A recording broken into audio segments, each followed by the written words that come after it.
Hi, Darren Mangum here, securities attorney, Mangum and Associates. Thanks for watching my YouTube channel. I try to jump on here, as you know.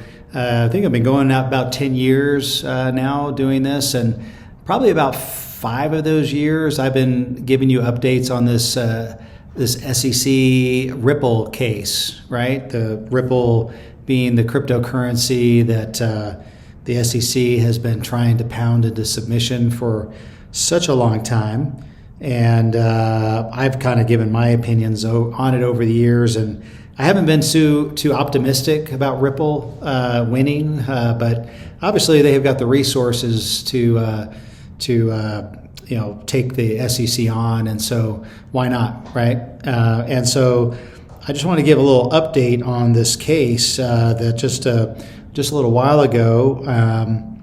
Recently, the judge in the SEC Ripple case sort of did a kind of a split the baby, so to speak, ruling that neither side was 100% happy with, but it did open the door for Ripple, and also it has application to a lot of other cryptocurrency cases, right? As the SEC obviously has taken a very hard line approach recently on cryptocurrency, going after obviously Coinbase, going after Binance, saying, hey, you guys are unregistered exchanges, all of that. Obviously, they've been pounding Ripple for years, and the judge in this case issued a ruling that basically said, hey, I think Ripple, I think these tokens, they may have been securities at one point, but at some point they became not securities, right? And which, back in the development stage, again, going back to, I've talked about, the Howey test and the, how do you determine whether a cryptocurrency or any kind of investment contract is a security? Obviously, the Howey test applies, and in a vast majority of cases, yes, cryptocurrencies are securities. When it came to Ripple during the development stage of the token, the judge said, "Hey, I think at that stage the tokens had not yet been fully baked, and so I think that it was likely a security at that stage."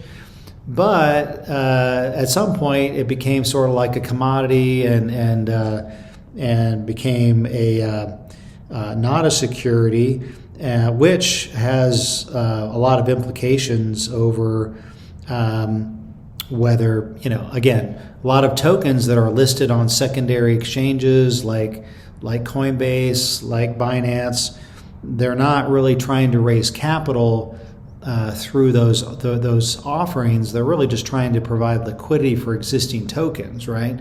And so the judge in this case, and we'll have to see what happens on appeal. I think the SEC is going to appeal this.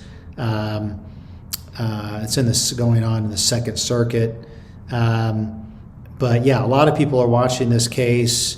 Because again, if sort of the appeals court agrees and says, and it could go to the Supreme Court as well, but it could play out that says, yeah, a lot of these tokens at some point they become not securities, right? The SEC is not happy with that because they're trying to regulate these crypto exchanges, right? And so anyway, fascinating stuff. We of course are. Very bullish on cryptocurrency. Obviously, it's either hot or it's not, right? Some years we do a lot of new tokenized assets, token offerings, or maybe cryptocurrency investment funds. And some years it's sort of like crickets. Nobody's wanting to do it because usually the market's down.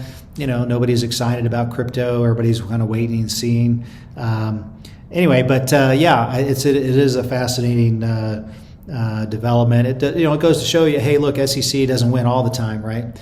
And so anyway, if you have regardless of whether you have a cryptocurrency or a tokenized asset, or any sort of real. I mean, we do all kinds of assets, real estate funds, opportunity funds, different assets. Feel free to give us a call, and we'd be glad to help navigate the rules. But again, thanks for watching my YouTube channel. Again, if this content is helpful for you, you can share, and subscribe. And if you'd like to dive deeper on any of these topics that we cover on this free YouTube channel, we do have a paid subscription, what we call the PPM Attorney Capital Forum, where we get online live once a week with lots of different entrepreneurs that are raising capital. Very, very, very affordable to be a member of the forum. Way cheaper than hiring a law firm, full time as your securities counsel.